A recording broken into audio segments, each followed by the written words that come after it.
Today is the day that we are going to talk about burnout. So we're going to touch on it. And I want you to think of a time when you felt burnt out.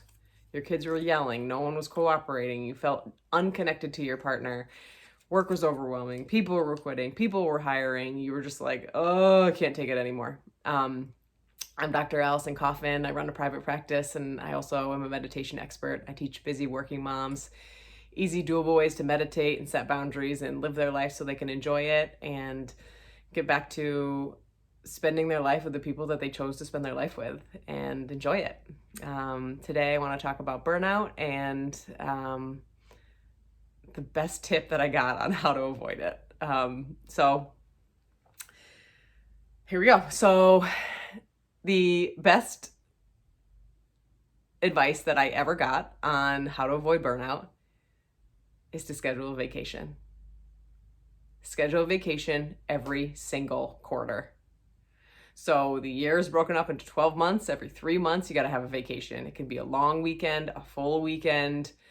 It can be anything. You just got to take a vacation. So I've been implementing this for maybe 5 years. And it's a game changer because a lot of us feel like we're too busy to take a vacation.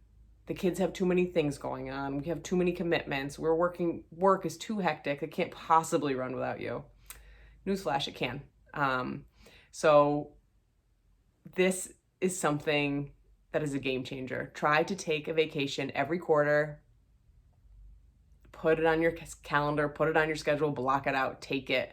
You're allowed to take breaks. You work hard at home and at work, and it is okay to take a break. It actually makes you more productive. That's what studies show. It makes you more productive and you get more done and people actually make more money taking breaks. So please do this. Please take a vacation. I just want you to get this done, put it on your calendar. If you need time to think about it or some space to meditate around it, click the link below that has a 5-minute guided meditation to get you in the right headspace of where you might want to choose to take your vacations. And I want you to remember that the peace and calm that you create today creates a generation of peaceful people. I'm so happy you're here.